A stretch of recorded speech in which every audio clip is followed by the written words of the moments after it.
안녕하세요. 크리스탈과 함께 책 읽는 시간입니다. 오늘 함께 하실 작품은 에밀리 브론테의 폭풍의 언덕입니다.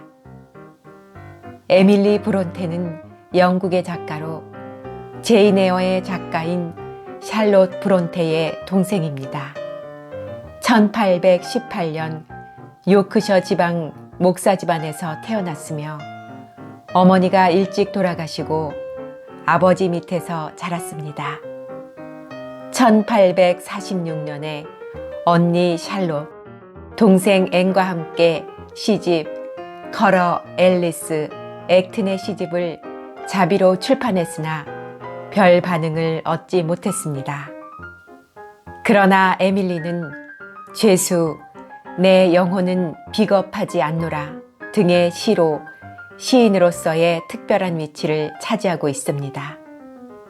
그녀의 유일한 소설 폭풍의 언덕은 출판 당시에는 호평을 받았으나 후에 서정적이면서도 독특한 인생의 깊은 해석으로 사람들에게 순수한 감동을 주고 있다는 평가를 받고 있습니다. 또한 당시의 작품치고는 교훈을 강요하기보다는 인간의 내면 세계를 그리고 있어서 어느 작품보다도 현대적인 감각을 소유하고 있다는 평가를 받고 있습니다. 이러한 점이 세월이 흐를수록 폭풍의 언덕이 사랑을 받는 이유인 듯 합니다. 1848년 술과 아편으로 사망한 오빠의 장례식 때 걸린 감기로 인해 몸져 눕게 되고 결국 병이 악화되어 그해 12월 29일 30살의 나이로 세상을 떠났습니다. 구독, 좋아요, 알림 설정 부탁드립니다. 28. 닷새째 되던 날 오전, 아니 오후에 귀에 익지 않은 발소리가 들렸습니다. 매우 경쾌한 발소리였는데 그 소리의 주인공은 질라였습니다.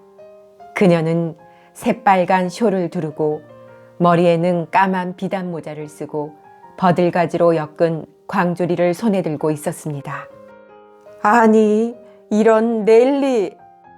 그녀가 깜짝 놀라 외쳤습니다.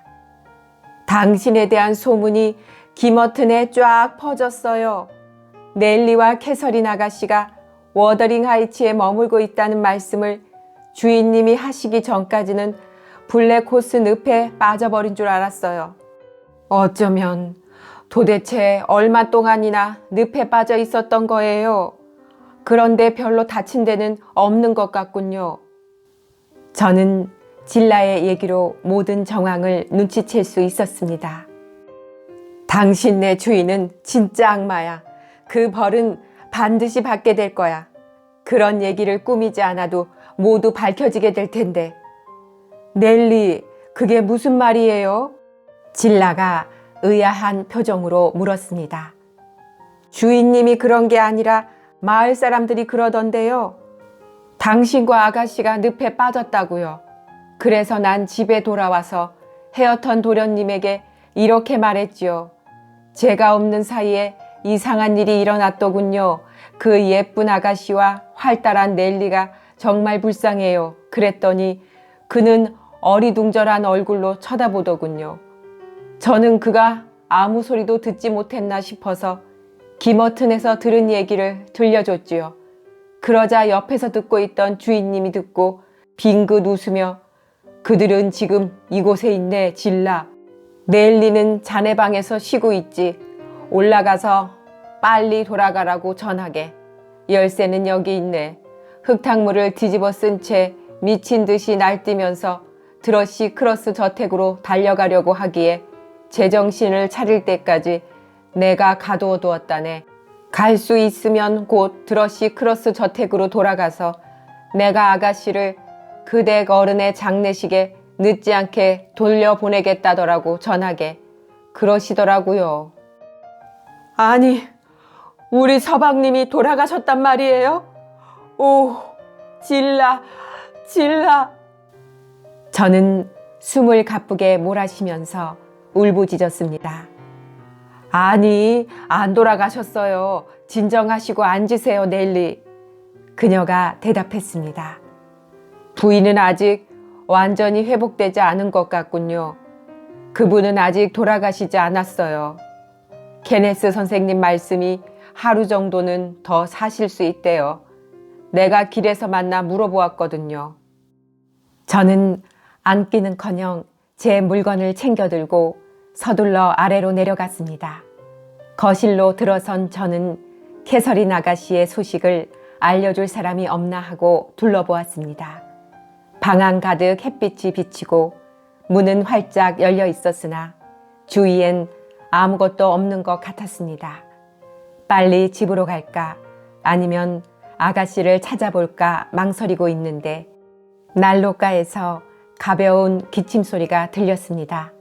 린턴 도련님이 혼자 소파에 앉아서 사탕을 빨며 멍한 눈으로 저의 거동을 지켜보고 있더군요. 아가씨는 어디에 있죠? 저는 대뜸 물었습니다. 도련님은 어린애처럼 계속 사탕만 먹고 있었습니다. 드러시 크로스 저택으로 돌아가셨나요? 아니, 2층에 있어. 개씨는 못 가. 우리가 안 보낼 테니까. 안 보낼 거라니. 그게 무슨 말이에요? 이 바보 멍텅구리야. 저는 고함을 질렀습니다. 당장 아가씨가 계신 방으로 데려다 줘요. 안 그러면 비명을 지를 만큼 혼내줄 테니까. 아마 그 방에 가려고 하면 비명을 지를 만큼 아빠가 넬리를 혼내줄걸. 아빠는 내가 캐서린에게 친절하게 대하면 안 된대. 캐서린은 내 아내거든. 아내가 되어가지고 남편을 버리려 하다니 그건 말도 안 된대. 그리고 캐서린은 나를 미워하고 내가 죽기를 바란다는 거야. 내 재산을 몽땅 빼앗으려고 말이야. 하지만 그렇게는 안 될걸. 그리고 집에도 못 가게 할 거야. 절대로 못 가지. 울고불고 해도 소용없어. 그는 다시 사탕을 빨며 졸리는지 눈을 감았습니다. 린턴 도련님. 저는 부드러운 목소리로 달래듯 말했습니다.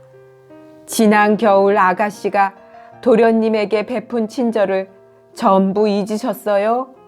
그때 도련님은 아가씨를 사랑한다고 말했고 아가씨는 책도 갖다 드리고 노래도 불러드리고 눈보라가 휘몰아치는데도 여러 번 도련님을 만나러 왔었지요. 아가씨가 친절하다는 것은 도련님도 잘 아시잖아요.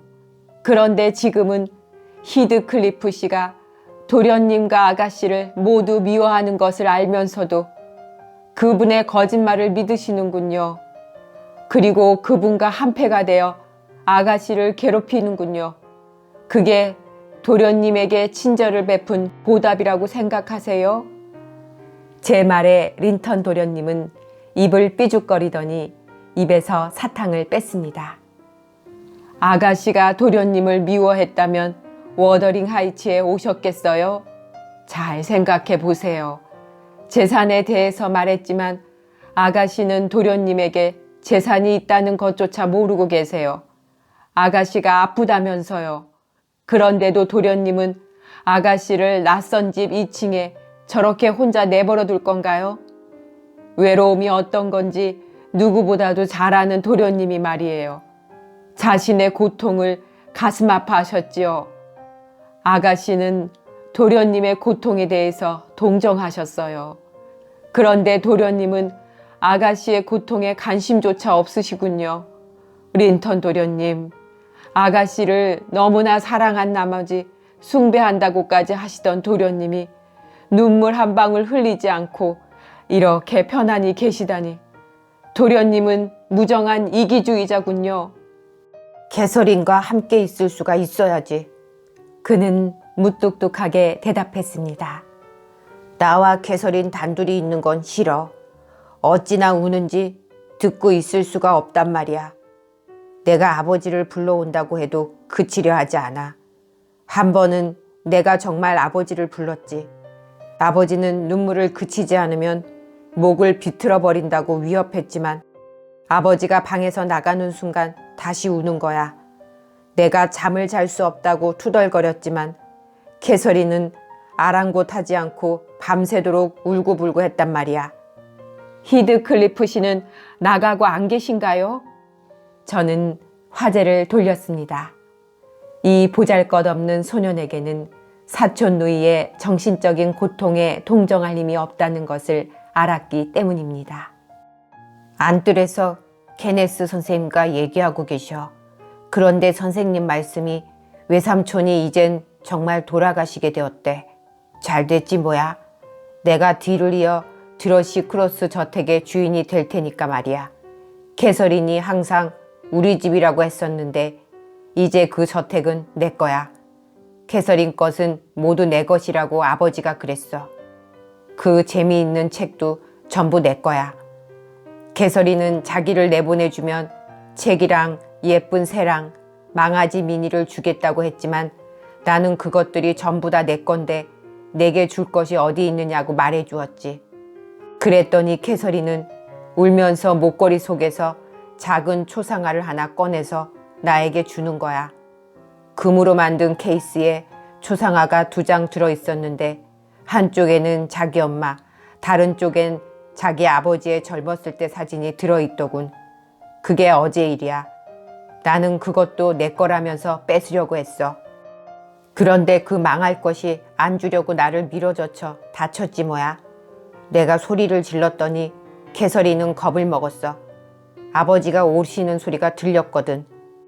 캐서린은 케이스를 둘로 나누어 자기 엄마 사진을 내게 주고 아버지 사진은 숨기려고 했어.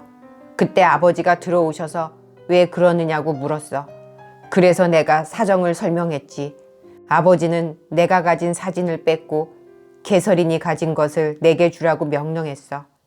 캐서린이 말을 안 들으니까 아버지는 캐서린을 때리고는 그 케이스를 목걸이에서 떼어내 발로 짓밟아 버렸어.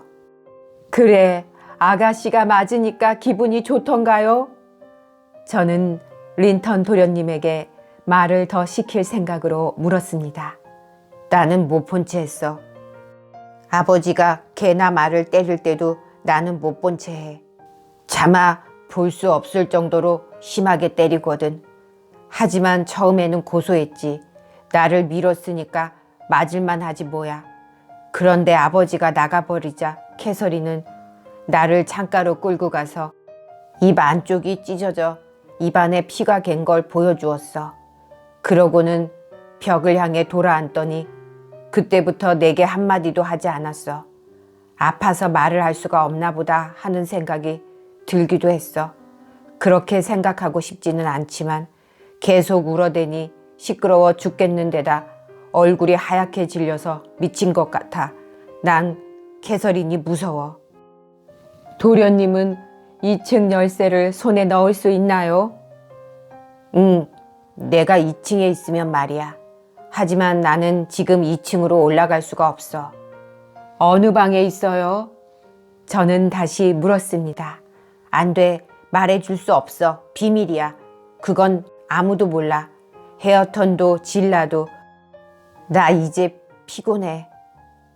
넬리, 이만 돌아가. 어서 가라니까. 도련님은 팔을 얼굴에 얹고 다시 눈을 감았습니다. 저는 히드클리프를 만나지 않고 드러시 크로스 저택으로 돌아가서 사람들을 데려오는 것이 나으리라고 생각했습니다. 제가 집에 도착하자 하인들의 놀라움과 기쁨은 굉장했습니다. 그리고 아가씨가 무사하다는 말을 듣고 두어 사람이 서방님의 방으로 뛰어 올라가려는 것을 제지한 다음 제가 직접 소식을 전하기로 했습니다. 서방님은 며칠 사이에 너무나도 많이 변해 있었습니다. 슬픔과 체념의 화신이 되어 죽음을 눈앞에 두고 누워 있었습니다. 그분은 무척 젊어 보였습니다. 실제 나이는 39이었으나 적어도 10살은 젊어 보였습니다. 아가씨 생각을 하고 있었는지 제가 방으로 들어갔을 때 서방님은 아가씨 이름을 중얼거리고 있었습니다. 저는 그분의 손을 잡고 말했습니다. 서방님, 아가씨는 곧 돌아오실 거예요. 아가씨는 무사하세요. 아마 오늘 밤에는 돌아오실 겁니다. 저는 이 소식이 미친 최초의 영향에 그만 몸을 떨었습니다. 서방님은 반쯤 몸을 일으키고 방안을 두리번거리더니 그만 뒤로 넘어지며 정신을 잃고 만 것입니다. 서방님이 의식을 회복한 후에 저는 강제로 끌려가서 워더링 하이츠에 머무르게 되었던 사연을 말했습니다. 꼭 그렇다고 말할 수는 없지만 저는 히드클리프에게 강제로 끌려갔다고 말했습니다. 린턴 도련님에 대한 험담은 되도록 하지 않고 히드클리프의 야만적인 행동도 적당히 덮어두었습니다. 서방님이 너무 힘들어했으므로 가능하면 더 이상 괴로움을 드리지 않기 위해서였습니다. 서방님은 자신의 적인 히드클리프의 목적 중 하나가 서방님의 부동산은 물론 동산까지도 자기 아들의 것으로 결국은 자기 자신의 것으로 확보하려는 것임을 이미 알고 있었습니다. 그러나 왜 자신이 숨을 거둘 때까지 기다리지 못하는지 의아해 했습니다. 자신의 조카가 자신과 거의 때를 같이하여 세상을 떠나게 되리라는 것을 몰랐으니까요. 하여튼 서방님은 유언장을 다시 쓰는 게 좋겠다고 생각했습니다. 즉, 캐서린 아가씨의 재산을 아가씨 마음대로 처분하지 못하도록 관리인의 손에 맡겨놓고 아가씨가 살아있는 동안은 아가씨를 위해서, 그리고 아가씨가 죽고 나면 아이가 있을 경우 그 아이를 위해서 쓰도록 만들어 놓을 계획이었습니다. 그렇게 되면 린턴 도련님이 잘못되더라도 서방님의 재산이 히드클리프의 손에 넘어가지 않을 테니까요.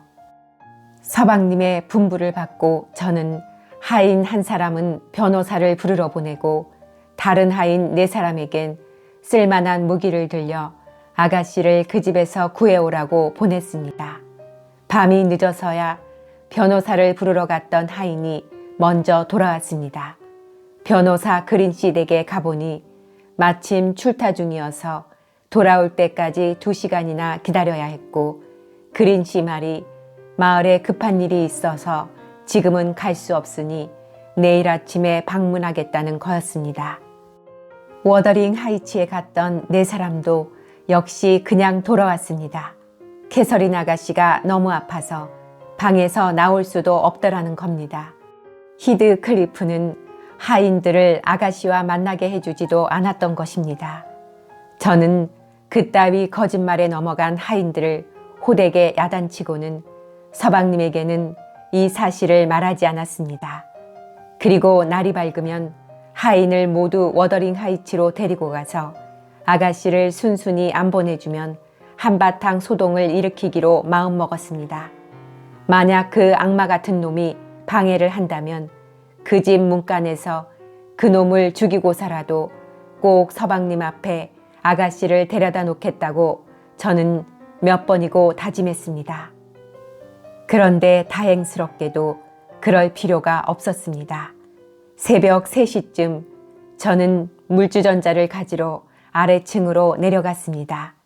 주전자를 들고 거실을 지나는데 갑자기 누가 현관문을 두드리는 것이었습니다. 아, 그린씨로구나. 저는 마음을 가라앉히고 중얼거렸습니다. 그린씨가 틀림없어. 저는 다른 사람을 시켜 문을 열게 하려고 그냥 지나쳤습니다. 그러나 노크 소리는 계속되었습니다. 요란하지는 않으나 다급하게 두드리는 것이었습니다. 저는 물주전자를 난간에 놓고 뛰어가서 서둘러 문을 열었습니다. 밖에는 보름달이 훤히 비치고 있었습니다. 그리고 집 안으로 들어선 사람은 변호사가 아니었습니다.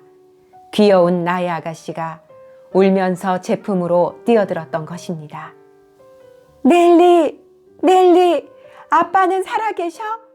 아가씨, 무사히 돌아오셨군요. 아빠는 안 돌아가신 거지? 그럼요. 살아계시고 말고요. 아가씨는 숨이 차서 헐떡거리면서도 서방님 방으로 뛰어 올라가려고 했습니다. 저는 아가씨를 일단 의자에 앉혀 진정시킨 다음 두 손으로 창백한 얼굴을 비벼서 어느 정도 혈색이 돌게 했습니다. 그러고는 제가 먼저 올라가서 아가씨가 온 사실을 알려야 된다고 말하고는 린턴 도련님과 행복하게 살 거라고 말씀드리도록 타일렀습니다.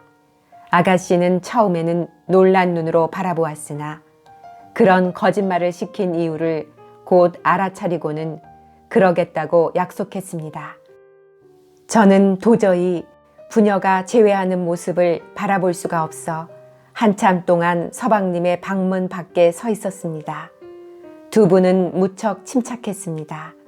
캐서린 아가씨의 절망도 서방님의 기쁨도 모두 고요했습니다.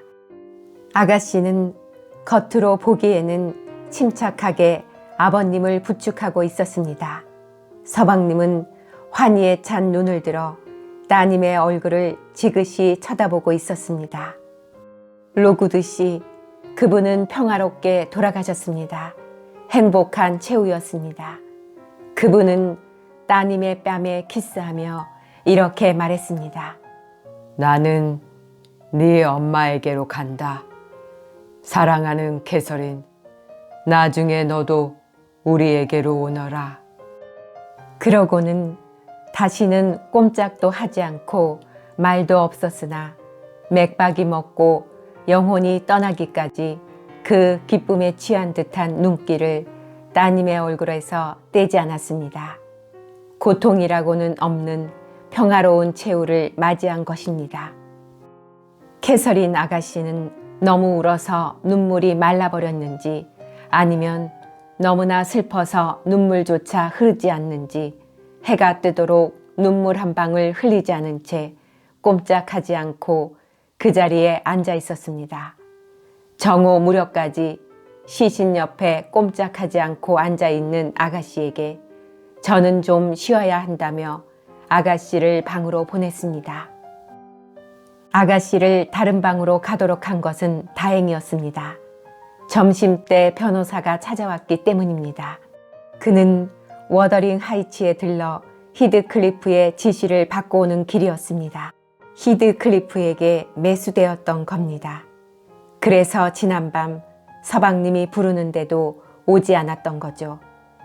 그나마 다행스러운 것은 서방님이 따님의 얼굴을 보고 세상 일에 대한 걱정을 벗어버린 채 평화롭게 돌아가셨다는 겁니다. 그린 씨는 집안의 모든 물건과 사람에 대한 처리를 도맡아 자기 마음대로 지시했습니다. 그는 저를 제외한 하인 모두를 해고시켰습니다. 그리고 그는 위임받은 권한을 내세워 서방님을 캐서린 아씨 옆에 묻지 말고 교회의 가족묘지에 묻어야 한다고 주장했습니다. 그러나 유언장에는 그렇게 쓰여 있지 않았고 서방님의 유언에 위배되는 일에 대해서는 제가 강력하게 항의했습니다. 장례식은 급히 치러졌습니다. 이제는 린턴 히드클리프의 부인이 된 캐서린 아가씨는 아버님의 장례가 끝날 때까지 드러시 크로스 저택에 머무를 수 있도록 허락을 받았습니다. 아가씨의 말에 의하면 아가씨가 슬퍼하는 것을 보다 못한 린턴 도련님이 위험을 무릅쓰고 아가씨를 도와주었다는 겁니다. 아가씨는 제가 보낸 하인들이 현관에서 옥신각신하는 소리를 듣고는 어떻게 해서라도 빠져나갈 궁리를 했답니다. 린턴 도련님은 제가 떠나자 2층의 작은 방으로 거처를 옮겼는데 울기만 하는 아가씨의 모습에 겁이 나서 히드클리프가 올라오기 전에 열쇠를 가져왔답니다. 도련님은 열쇠를 열고 문을 닫지 않은 채 다시 잠그는 척만 했답니다. 캐서린 아가씨는 날이 새기 전 워더링 하이츠를 살며시 빠져나왔습니다. 개들이 짖을까봐 현관으로 나오지 않고 빈 방을 돌며 창문을 열어보았답니다. 그러다가 다행히도 돌아가신 어머니가 처녀 때 쓰던 방의 창문을 통해 쉽게 밖으로 빠져나와 가까이 있는 전나무를 타고 땅으로 내려왔다는 것입니다. 나중에 들으니 아가씨의 공모자 린턴 도련님은 세심하게 꾀를 부린 보람도 없이 아가씨가 도망치는 것을 도와주었다는 죄로 히드클리프에게 호되게 꾸중을 들었다고 했습니다. 29.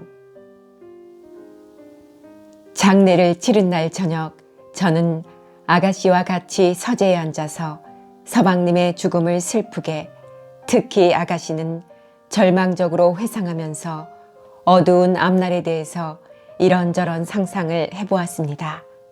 린턴 도련님이 살아있는 동안만이라도 아가씨가 계속해서 드러시 크로스 저택에 사는 것이 허락된다면 그것이 아가씨를 위해서 가장 좋은 방법이라는데 우리의 의견이 일치했습니다.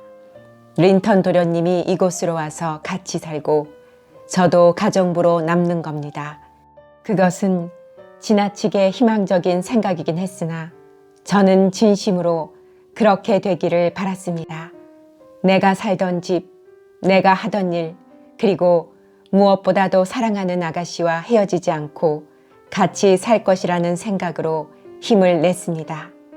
그때 한 하인이 해고된 하인 중에 하나인데 그때까지 남아 있었습니다.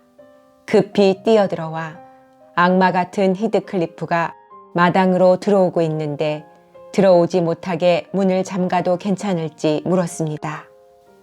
우리는 격한 마음에 그렇게 하라고 일렀다 해도 이미 그럴 시간이 없었습니다. 그는 노크도 없이 벌컥 문을 열고 들어왔습니다. 그는 이 집 주인이니까 말을 안 해도 곧장 안으로 들어올 수 있는 특권을 행사한 겁니다. 그는 서재로 들어오더니 손짓으로 하인에게 나가라고 하고 문을 닫았습니다. 그곳은 10수년 전 그가 처음 손님으로 안내되었던 바로 그 방이었습니다. 창문으로 비춰드는 달도 그때와 같았고 창밖에도 그때와 같은 풍경이 펼쳐져 있었습니다. 아직 촛불을 켜지는 않았지만 방 안은 환해서 캐서린 린턴 부인의 아름다운 얼굴이며 그녀의 남편의 우아한 모습 등 벽에 걸린 초상화까지도 잘 보였습니다. 히드클리프는 난로 옆으로 다가왔습니다. 세월이 흘러도 그의 모습은 그다지 변함이 없었습니다. 시커먼 얼굴이 다소 누래지고 더 침착해졌으며 체중이 20파운드쯤 는 것처럼 보였을 뿐입니다. 그를 보자 아가씨는 뛰쳐나가고 싶은 충동에 몸을 일으켰습니다. 그냥 있어! 그가 아가씨의 팔을 잡으며 말했습니다. 이제는 도망쳐도 소용없어. 어디로 가려는 거냐? 나는 너를 데리러 왔다. 이제부터는 착한 며느리가 되거라. 앞으로는 내 아들을 꾀어 내 말을 거슬러서는 안 된다. 그 녀석이 이 일에 공모한 것을 알고 나는 어떻게 혼내줄까 궁리했지. 형편없는 약골이라 한 대만 쥐어박아도 숨이 끊어질 것 같은 놈이니까. 하여튼 그 녀석 얼굴을 보면 큰 벌을 받았다는 것을 알게 될 거다. 그저께 밤 그 녀석을 아래층으로 데리고 내려와서 의자에 앉혀놓았지. 난 손가락 하나 건드리지 않았어. 헤어턴을 밖으로 내보내고 단둘이 방에 남았지. 그런데 그 후로는 나만 보면 유령이라도 만난 것처럼 부들부들 떤단 말이야. 내가 옆에 있지 않을 때도 그 녀석은 내 헛개비를 수시로 보는 모양이더군. 헤어턴 말이 밤에도 깨어서 몇 시간 동안 줄곧 고함을 치면서 너를 부르며 도와달라고 한다는 거야. 그러니 그 잘난 남편을 위해 좋든 싫든 가주어야겠다. 이제 놈은 네가 책임지는 거다. 녀석에 대한 일은 모두 너에게 일임할 테니까. 왜 아가씨를 이곳에서 살도록 가만두지 않는 거죠? 도련님을 이곳으로 보내면 되잖아요. 당신은 두 분 모두 싫어하니까 떨어져 산다 해도 그다지 섭섭하지 않을 텐데요. 나는 이 집에 새들 사람을 찾고 있다네. 그리고 사실은 나도 애들을 곁에 두고 싶어. 그뿐 아니라 저 애도 제 밥값은 해야지. 린턴이 죽은 다음에도 저 애를 빈둥빈둥 놀릴 생각은 없네. 자, 캐서린, 어서 갈 준비를 하거라. 억지로 끌고 가게 하지 말고. 알았어요. 린턴은 이 세상에서 내가 사랑해야 할 오직 한 사람이에요. 당신은 그가 나를 미워하고 내가 그를 미워하게 만들려고 애쓰지만 아무리 그래도 우리 둘은 서로 미워하지 않을 거예요. 그리고 그에게 손찌검을 하거나 나를 때리기만 해보세요. 가만히 있지 않을 테니. 제법 큰 소리 치는구나. 하지만 난 그 녀석에게 손을 댈 만큼 너를 사랑하지 않아. 너는 그 고통을 실컷 맛보게 될 거다. 네가 그 녀석을 싫어하게 만드는 것은 내가 아니라 바로 그 녀석 자신의 여린 마음 때문이란 말이다. 네가 도망친 일과 그 후에 일어난 일 때문에 그 녀석이 얼마나 널 원망하는지 아니? 너의 봉사에 대해 그 녀석이 고맙게 여기리라고 기대하지 않는 게 좋을 거다. 만약 내가 아버지만큼 힘이 세다면 캐서린을 단번에 해치울 텐데 라고 질라에게 말하는 것을 들은 적이 있지. 그 앤 그런 생각을 하는 녀석이야. 허약한 몸 때문에 힘 대신 꾀만 늘지. 그의 성질이 고약하다는 것은 나도 알아요. 캐서린 아가씨가 말했습니다. 하지만 나는 그런 것 좀 용서할 만한 아량이 있으니 다행이에요. 그가 나를 사랑한다는 것을 알고 나도 그를 사랑해요. 히드클리프 씨, 당신을 사랑하는 사람은 아무도 없어요.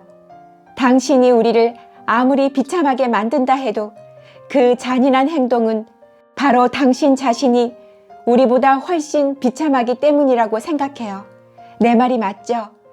악마처럼 외롭고 그래서 남을 시기해요. 누구도 당신을 사랑하지 않고 당신이 죽은 후엔 어느 누구도 눈물을 흘리지 않을 거예요. 나는 당신처럼 되진 않을 거예요. 캐서린 아가씨는 침울하긴 하지만 의연한 태도로 말했습니다. 아가씨는 히드클리프 가족의 일원이 되는데 동조하기로 작정하고 원수의 슬픔에서 만족을 느끼려는 것 같았습니다. 너야말로 얼마 안 있어 너 자신을 불쌍하게 여기게 될 거다. 어쨌든 더 이상 지체하지 말고 가서 짐을 꾸리거라. 아가씨는 비웃으며 물러갔습니다. 아가씨가 나간 후 저는 질라에게 제자리를 물려주고 그녀 대신 제가 워더링 하이츠에서 일하도록 해달라고 간청해 보았지만 히드클리프는 들어주지 않았습니다. 그는 제게 조용히 하라고 하더니 그제야 유심히 방안을 살펴보다가 벽에 걸린 초상화에 눈길이 멎었습니다. 한참 동안 캐서린 린턴 부인의 초상화를 자세히 보고 나서 그가 말했습니다. 저건 내가 가져가야겠군. 필요해서는 아니지만.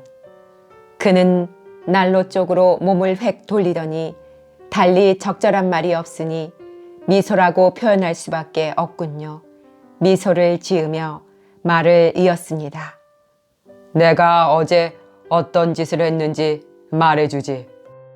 에드거 린턴의 무덤을 파던 묘지기에게 캐서린의 관 뚜껑 위에 흙을 파내게 하고 관을 열어보았지.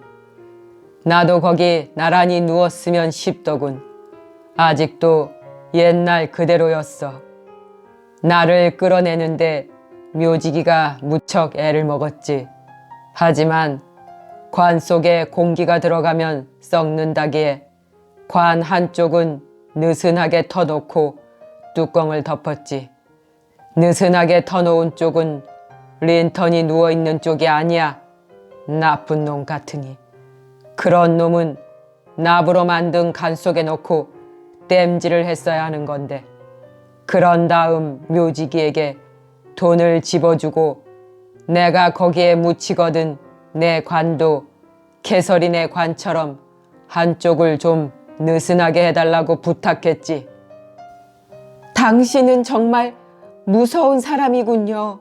히드클리프 씨, 죽은 사람까지 괴롭히다니 부끄럽지도 않나요? 넬리, 난 아무도 괴롭히지 않았네. 난 나 자신에게 안정을 주었을 뿐이지. 앞으로 나는 훨씬 더 마음이 편해질 거야. 그리고 죽더라도 땅속에 조용히 묻혀있게 될 걸세. 그녀를 괴롭혔다고? 천만에. 그녀야말로 18년 동안이나 밤낮 가리지 않고 무자비하게 나를 괴롭혔지. 마침내 어젯밤 나는 안정을 찾았네. 심장이 멎은 채 싸늘한 내 볼을 그녀의 볼에 맞대고 그녀 곁에서 마지막으로 자는 꿈을 꾸었다네. 만약 아씨가 흙이 되거나 더 흉측한 무엇인가가 된다면 그땐 무슨 꿈을 꾸실 건가요? 제 물음에 히드클리프는 꿈을 꾸듯 이렇게 말하는 것이었습니다. 그녀와 같이 흙이 되어 더욱 행복해지는 꿈을 꾸겠지. 내가 그런 걸 두려워할 줄 아나? 관 뚜껑을 열 때만 해도 그런 변화를 기대했지만 이제는 내가 관 속에 들어갈 때까지만 그런 변화가 일어나지 않길 바라네.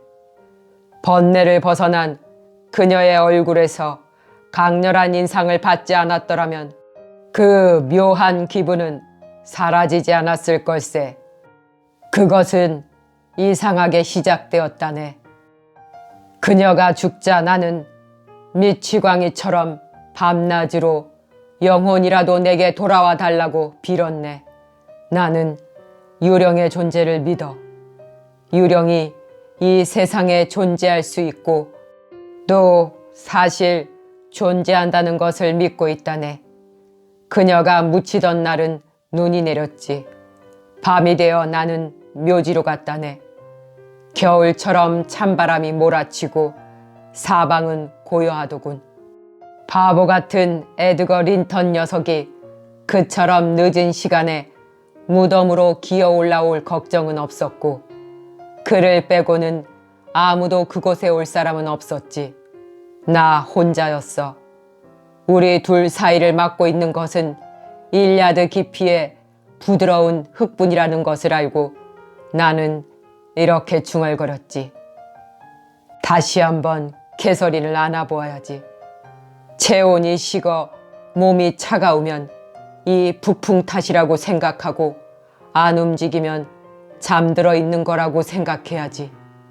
나는 연장을 둔 광에서 삽을 꺼내다가 있는 힘을 다해 무덤을 파헤치기 시작했네. 삽 끝이 관에 닿자 나는 엎드려 두 손으로 후벼 봤다네. 관 뚜껑에 나사못 박은 자리가 삐걱거리기 시작하고 곧 목적이 달성되려는 순간 누군가 무덤 가장자리에서 들여다보며 한숨 짓는 소리가 들려오는 듯 했네. 이 뚜껑을 열 수만 있다면 우리 두 사람을 같이 묶고 흙을 덮어주었으면 좋겠는데 나는 속으로 그렇게 중얼거리면서 더욱더 미친 것처럼 뚜껑을 열려고 했지. 그랬더니 또다시 한숨소리가 내 귓가에 들려왔네. 내게는 그 소리가 진눈깨비를 몰고 오는 바람을 물리치는 따스한 입김 같은 느낌이 들었다네. 어둠 속이라 눈에 보이지는 않더라도 사람이 가까이 다가오는 느낌은 알아차릴 수 있듯이 나는 캐시가 분명 땅 밑이 아니라 땅 위에 있다고 느꼈네. 갑자기 심장에서 비롯된 안도감이 전신에 퍼지더군. 나는 힘든 작업을 중지하고 곧 위로를 받았네. 말로 형용할 수 없는 위로를 말일세. 그녀는 나와 같이 있었거든. 그녀는 무덤을 다시 덮을 때까지 기다렸다가 나를 집까지 데려다 주었네. 웃을 테면 웃어도 좋아. 그러나 나는 분명히 거기서 그녀를 보았네. 틀림없이 그녀가 나와 같이 있었으므로 그녀에게 말을 건네지 않을 수가 없었네. 워더링 하이츠로 돌아와서 나는 곧장 문으로 달려갔네. 문은 잠겨 있더군. 그 망할 힌들리와 이사벨라가 나를 못 들어오게 막았어. 그 놈을 숨이 막혀버릴 만큼 걷어차고는 단숨에 2층으로 뛰어 올라가 내 방과 그녀의 방을 둘러보았지. 나는 초조하게 사방을 살펴보았어. 그리고 그녀가 내 곁에 있음을 느꼈어. 그녀는 눈에 보일 듯 하면서도 결국 보이지 않더군. 아마 그때 나는 그리움에 몸을 떨면서 단 한 번만이라도 보고 싶다는 불타는 듯한 욕망 때문에 피땀을 흘리고 있었을 걸세. 그러나 보이지 않더군. 살아있을 때와 마찬가지로 그녀는 내게 있어서는 악마야. 그 후로 때로는 심하고 때로는 좀 덜하지만 나는 참을 수 없는 고통의 제물이 되어왔다네. 지독하기도 하지. 내 신경을 그처럼 날카롭게 긴장시키다니 말이야. 내 신경이 힘줄처럼 질기지 않았더라면 나는 이미 오래전에 린턴처럼 맥없이 쓰러지고 말았을 걸세. 헤어턴과 같이 거실에 앉아 있노라면 밖으로 나가서 그녀를 만나보아야 할 것 같단 말이야. 나는 밖에 나갔다가도 서둘러 집으로 돌아왔네.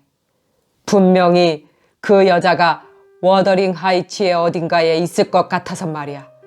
그녀의 방에서 잠을 자는 날이면 나는 항상 쫓겨나곤 했지. 그 방에서는 도저히 누워 있을 수가 없었다네. 눈을 붙이는 순간 그녀는 창밖에 나타나거나 문을 밀어젖히거나 방으로 들어오거나 어떤 때는 어렸을 때 누웠던 그 베개 위에 아름다운 머리를 기대기도 하거든. 그러면 나는 감았던 눈을 뜨고 보지 않을 수 없었지. 그렇게 하룻밤에도 몇 번을 눈을 떴다 감았다 해도 늘 실망뿐이었네. 그것은 고문이었네. 그래서 내가 이따금 크게 신음소리를 내면 악당 같은 조지프 영감은 내 마음속에서 양심이 악기 노릇을 하고 있다고 말하곤 하지. 이제 그녀를 보고 나니 마음이 가라앉았네. 조금은 말일세. 그것은 살인치고는 묘한 것이지. 18년 동안이나 희망이라는 헛개비로 나를 놀리다니. 그것도 한치 두치씩이 아니라 머리카락 두께만큼 아주 조금씩 죄어 죽이는 거야. 히드클리프는 말을 끝내고 이마에 땀을 닦았습니다. 머리카락이 땀에 젖어 이마에 달라붙어 있었습니다. 두 눈은 난로의 빨간불을 바라보고 있었는데 눈썹을 찌푸리지 않고 관자놀이깨까지 치켜 올리고 있어서 무서운 표정은 사라졌습니다. 하지만 묘하게 수심에 찬 것이 마치 긴장하여 한 가지 일에만 빠져 있는 듯한 모습이었습니다. 그가 저를 꼭 말상대로 여기고 있는 것 같지는 않기에 저는 가만히 있었습니다. 잠시 후 그는 다시 초상화를 쳐다보더니 그것을 떼어 좀 더 잘 보이는 곳에 놓고 들여다보려는 듯 소파 위에 기대 놓았습니다. 그때 캐서린 아가씨가 들어와서 망아지 한 장만 얹으면 준비가 다 된다고 알렸습니다. 저것은 내일 보내주게. 히드클리프는 제게 이르고는 아가씨를 바라보며 덧붙였습니다. 망아지는 놔둬도 돼. 오늘 저녁은 이렇게 날씨도 좋고 또 워더링 하이츠에 가면 망아지는 필요 없을 거야. 어디를 가든 걸어서 다니면 되지. 가자. 잘 있어, 넬리? 나의 사랑스러운 아가씨가 속삭였습니다. 저에게 키스하는 아가씨의 입술은 얼음같이 차가웠습니다. 놀러와, 넬리. 잊지 말고. 그런 일은 되도록 없었으면 좋겠네. 자네에게 할 말이 있으면 내가 이리로 오겠네. 자네가 워더링 하이츠에 얼씬거리는 것은 원치 않네.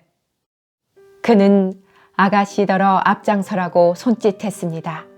아가씨는 제 가슴을 찢는 듯한 표정을 지으며 그의 말에 순종했습니다. 저는 창문에서 그들이 뜰을 걸어 내려가는 것을 지켜보았습니다.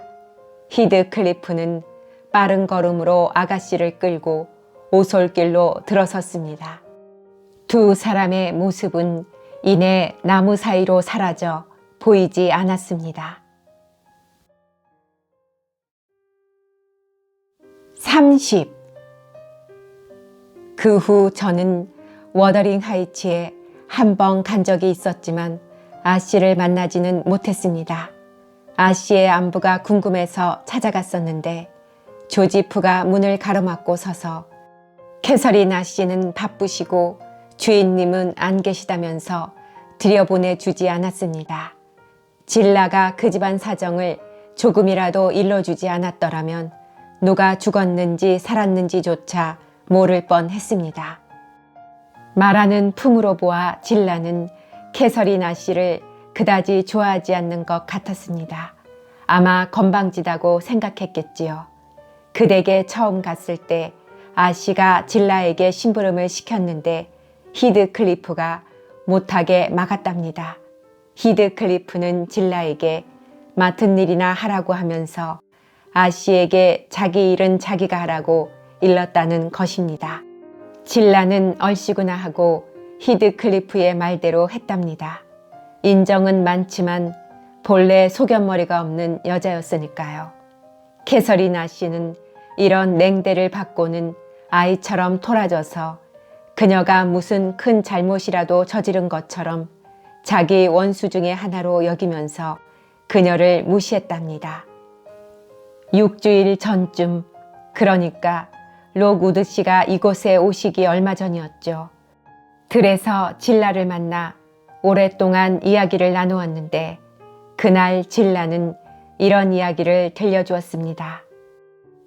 아가씨가 워더링 하이츠에 도착해서 맨 처음 한 일은 나와 조지프에게 잘 자라는 말도 없이 2층으로 뛰어 올라간 것이었어요. 린턴 서방님의 방으로 들어가더니 아침까지 꼼짝도 안 하시더군요. 주인님과 헤어턴 도련님이 아침 식사를 하고 있는데 아씨가 거실로 들어와서 몸을 떨면서 의사를 불러올 수 없겠느냐고 하더군요. 서방님이 몹시 아프다면서요. 알고 있어. 주인님이 태연하게 대답하셨어요. 하지만 녀석의 목숨은 한 푼의 가치도 없어. 그 녀석을 위해서는 동전 한 푼 쓰고 싶지 않아. 하지만 전 어떻게 해야 할지 모르겠어요. 아무도 도와주지 않으면 린턴은 죽고 말 거예요. 나가. 그리고 내 앞에서 다시는 그 녀석 얘기를 꺼내지 마. 그 녀석이 어떻게 되든 여기 있는 사람들은 아무도 관심도 없어. 그러니 걱정이 되면 너나 간호해 주렴. 간호할 마음이 없으면 가만 놔두든지. 그러자 아씨는 나를 졸라대기 시작했어요. 그래서 나는 그 귀찮은 환자는 지긋지긋하다고 했지요. 그리고 우리는 각자 할 일이 있는데 아씨의 일은 린턴 서방님을 간호하는 것이니 그 일은 아씨에게 맡기라고 주인님이 분부하셨다고 말했지요. 그분들이 어떻게 지냈는지 나는 알 수 없어요. 아마 서방님은 몹시 짜증을 내면서 밤낮으로 신음소리를 내고 그래서 아씨는 잠을 제대로 못 잤겠지요. 아씨의 창백한 얼굴과 벌겋게 충혈된 눈을 보면 알 수 있었어요. 넬리, 내가 어떻게 주인님의 명을 거역할 수가 있겠어요. 나도 케네스 선생을 불러오지 않은 것은 잘못이라고 여겼지만 이런저런 참견을 하거나 불평하는 것은 내가 할 일이 아니어서 그냥 가만히 있었지요. 모두 잠자리에 든 뒤 한두 번 방문을 열고 내다본 적이 있었는데 아씨가 계단 꼭대기에 앉아 울고 있더군요. 나는 마음이 약해져서 재빨리 문을 닫고 말았지요. 그때는 참으로 불쌍한 생각이 들었지만 나는 쫓겨나는 건 싫었거든요. 그러던 어느 날 밤 아씨가 갑자기 내 방으로 들어와서 이런 말을 해서 나를 당황하게 했지요. 히드클리프 시더러, 린턴이 곧 죽을 것 같다고 알려줘요. 이번에는 분명히 죽을 것 같아. 빨리 일어나. 가서 그렇게 말하란 말이야. 아씨는 이렇게 말하고는 다시 사라졌어요. 나는 겁이 나서 한참 동안 떨면서 귀를 기울이고 누워 있었지요. 집안은 쥐죽은 듯 조용했어요. 아씨가 잘못한 거야. 나는 혼자 생각했지요. 서방님은 고비를 잘 넘길 거야. 여러 사람을 깨울 것까진 없지. 그리고 나는 다시 잠이 들었어요. 그런데 이번에는 종소리가 요란하게 울려 잠이 깨고 말았지요. 그것은 린턴 서방님을 위해서 마련한 집안에 하나밖에 없는 종이었어요. 그래서 주인님은 나에게 무슨 일인지 알아보고 다시는 그런 소리를 내지 않도록 주의를 주라고 말했어요. 나는 조금 전 아씨의 말을 주인님께 전했어요. 주인님은 뭐라고 혼자 중얼거리더니 잠시 후 촛불을 들고 서방님의 방으로 갔어요. 나도 함께 갔지요. 아씨는 두 손을 무릎 위에 얹은 채 침대 옆에 앉아 있더군요. 주인님은 다가가서 서방님의 얼굴에 촛불을 비춰보고 손을 가슴에 대보더니 아씨에게 말씀하셨어요. 자, 개설인, 기분이 어떠냐? 아씨는 아무 말이 없었어요. 개설인, 기분이 어떠냔 말이다.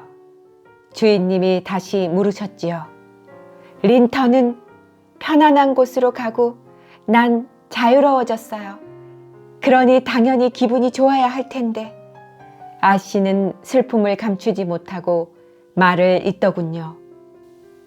당신은 나 홀로 죽음과 싸우도록 내버려 두었기 때문에 마치 나도 죽은 것 같아요. 정말 아씨도 죽은 사람 같았어요. 잠시 후 종소리와 발소리에 잠이 깬 헤어턴과 조지프가 들어왔어요. 조지프는 서방님의 죽음을 기뻐하는 눈치였고 헤어턴은 다소 염려스러워하는 것 같더군요.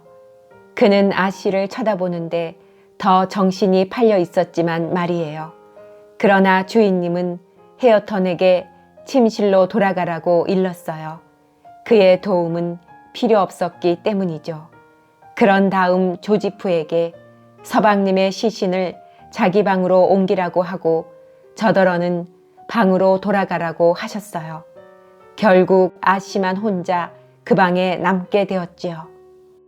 이튿날 아침 주인님은 아씨에게 내려와서 아침 식사를 하라고 이르라고 저를 시키셨죠. 아씨는 옷을 벗고 잠을 자려던 참이었는데 몸이 아프다고 하더군요. 나는 당연한 일이라고 생각했지요. 주인님께 그대로 전했더니 이렇게 말씀하시더군요. 그럼 장례식이 끝날 때까지 가만히 내버려 두고 이따금 올라가서 필요한 것을 갖다 주도록 해. 그리고 좀 나아진 것 같으면 곧 내게 알려. 진라의 말에 의하면 캐시아 씨는 열 나흘을 2층에만 계셨답니다. 진라는 하루에 2번씩 올라가 좀 더 다정하게 대하려 했으나 캐시아 씨는 도도하게 거절했답니다. 한 번은 히드클리프가 아들의 유언장을 보여주기 위해 아씨를 만나러 갔답니다. 린턴 서방님은 자기 몫과 캐서리나 씨의 몫이었던 동산 모두를 자기 아버지에게 양도했다더군요. 그 가엾은 서방님은 외삼촌이 돌아가셔서 캐시아 씨가 일주일쯤 집을 비운 사이에 아버지가 위협하고 달래는 바람에 그렇게 할 수밖에 없었던 겁니다. 미성년자이기 때문에 토지 소유권에는 손을 대지 못했지만 히드클리프는 아내와 자신의 권리를 주장하여 토지의 소유권도 합법적으로 획득했던 모양입니다. 어쨌든 캐서리나 씨는 돈도 없고 도와줄 사람도 없었으므로 시아버지의 그런 처사를 제지할 수가 없었습니다. 질라의 이야기는 계속되었습니다. 그 후로 나 이외엔 아무도 아씨방에 얼씬거리지 않았고 안부도 묻지 않았지요. 아씨가 처음 거실로 내려온 것은 어느 일요일 오후였습니다. 내가 점심을 가지고 올라갔더니 아씨가 추운 방에서 더 이상 견딜 수 없다고 소리를 지르더군요. 그래서 내가 주인님은 드러시 크로스 저택에 가실 예정이고 헤어턴 도련님과 나는 아씨가 아래층에 내려와 계셔도 상관없다고 말했지요. 그랬더니 아씨는 주인님이 나가시자마자 상복을 입고 아래층으로 내려오셨는데 노란 곱슬머리를 퀘이커 교도처럼 볼품없이 귀 뒤로 빗어넘겼더군요. 곱슬머리를 깔끔하게 빗질하기가 어려웠던 거죠. 나는 원래 일요일엔 조지프와 함께 교회에 가지만 그날은 조지프만 보냈습니다. 헤어턴과 아씨만 집에 두고 갈 수가 없었습니다. 젊은이들은 어른이 감독하면 항상 조심하니까요. 그리고 헤어턴 도련님은 몹시 수줍은 성격이지만 행실은 좋은 편이 아니었기 때문이죠. 나는 아씨가 우리와 같이 앉아있게 되리라는 사실을 그에게 알리고 아씨는 언제나 안식일을 지키는 것만 보아왔기 때문에 아씨가 내려와 있을 때는 총도 치워놓고 집안일도 쉬는 게 좋겠다고 말했지요. 내 말에 헤어턴 도련님은 얼굴을 붉히더니 자신의 손과 옷으로 눈길을 돌리더군요. 그리고 순식간에 고래기름과 화약을 얼른 보이지 않는 곳에 치워버렸지요. 나는 도련님이 하는 짓으로 보아 몸단장을 하고 싶어 한다는 것을 알았어요. 그래서 나는 웃으면서 주인님이 계시면 소리내어 웃는 일이 없었지만 원한다면 도와주겠다고 하면서 난처해하는 도련님을 놀렸지요. 그러자 그는 얼굴을 찡그리면서 제게 욕설을 퍼붓기 시작했어요. 그런데 넬리, 당신은 아마 아씨가 헤어턴 도련님에게는 분에 넘친다고 생각하겠지요. 당신의 생각이 옳을지도 몰라요. 그러나 솔직히 말씀드려 나는 아씨의 콧대를 조금 꺾어놓고 싶기도 했어요. 지금 아씨 처지에 학문과 미모가 무슨 소용이 있겠어요. 아씨는 당신이나 나와 다름없는 가난뱅이에요. 아니, 더 가난할지도 몰라요. 당신은 돈을 저축하고 나도 돈을 모으기 위해 조금씩이나마 노력하고 있으니까요. 헤어턴은 나에게 깨끗한 옷을 달라고 했습니다.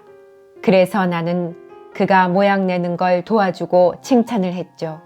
기분이 좋아진 그는 캐서린 아씨가 내려오자 전에 모욕받은 일도 있고 그녀의 비위를 맞추려고 애쓰더군요. 아씨는 고드름처럼 차디차고 공주님만큼이나 도도하게 걸어들어왔어요. 나는 일어서서 내가 앉았던 안락의자를 내드렸지요. 그런데 웬걸 아씨는 나의 호의를 거들떠보지도 않았답니다. 도련님도 일어나서 소파에 앉으라고 권했어요. 추위로 인해 고드름이 되었을 거라고 생각한 거지요. 나는 고드름이 된 지 한 달이 지났어요. 아씨는 아주 무시하는 투로 고드름이라는 단어에 힘을 주어 말했어요. 그러고는 손수 의자를 들어 우리 두 사람과 떨어진 곳에 놓더군요. 몸이 녹자 아씨는 방안을 살펴보기 시작했어요. 책상 위에 책들이 있는 것을 본 그녀는 벌떡 일어나 책을 꺼내려고 팔을 뻗었지만 너무 높아서 손이 닿지 않더군요. 도련님은 한참 동안 아씨가 애쓰는 모습을 쳐다보고 있더니 드디어 용기를 내어 거들어 주었지요. 아씨가 펼쳐든 치마에 도련님은 손에 잡히는 대로 책을 가득 담아주었어요. 그것은 헤어턴 도련님에게 있어서는 큰 진전이었지요. 아씨는 고맙다는 인사조차 하지 않았지만 그는 아씨가 자기의 도움을 받아들였다는 것으로 알고 책을 보고 있는 아씨 뒤에서 허리를 굽혀 같이 들여다보며 책 속에서 재미있다고 생각되는 그림이 나오면 손가락으로 가리키기도 했어요. 아씨가 쌀쌀맞게 대해도 그는 기죽지 않고 조금 뒤로 물러서서 책 대신 아씨를 쳐다보는 것으로 만족했지요. 도련님은 아씨 뒤에 서 있었고 그래서 도련님에게는 아씨의 얼굴이 보이지 않고 아씨에게도 도련님의 모습이 보이지 않았지요. 차츰 도련님의 관심은 숱이 많고 비단결 같은 아씨의 곱슬머리에 쏠렸어요. 그러다가 무의식 중에 마치 어린아이가 촛불에 이끌리듯 바라보는데 만족하지 못하고 만져보고 싶었던 모양이에요. 헤어턴 도련님은 손을 내밀어 마치 새라도 다루듯 조심스럽게 아씨의 머리카락 한 올을 만졌어요. 그러자 아씨는 목에 칼이라도 꽂힌 듯 깜짝 놀라며 뒤를 돌아보더군요. 당장 저리 가요. 왜 함부로 내 머리를 만지는 거야? 왜 이러고 서 있어요? 아씨가 불쾌한 표정을 지으며 고함을 쳤어요. 보기 싫어요. 앞으로 내 옆에 가까이 오면 난 2층으로 올라가 버릴 거예요. 헤어턴 도련님은 정말 바보 같은 얼굴로 물러서서 풀이 죽은 채 소파에 앉고 아씨는 반시간 정도 책에서 눈을 떼지 않았지요. 한참 후에 도련님이 제게로와 귓속말로 속삭였어요. 질라, 아씨에게 책을 읽어달라고 부탁해주지 않을래? 아무것도 안 하고 있으니 너무 심심해서 그래. 책을 읽어주면 정말 좋겠는데 내가 그런다고 하지 말고 질라가 원하는 것처럼 부탁해봐. 나는 고개를 끄덕이고는 곧 도련님의 청을 전했지요. 책을 좀 읽어주십사 하고 도련님이 부탁하시는데요, 아씨. 그렇게 해주시면 도련님이 매우 고맙겠대요. 그러자 아씨는 얼굴을 찡그리고 나를 보며 대답했습니다. 헤어턴, 그리고 당신네들 모두 잘 들어둬요.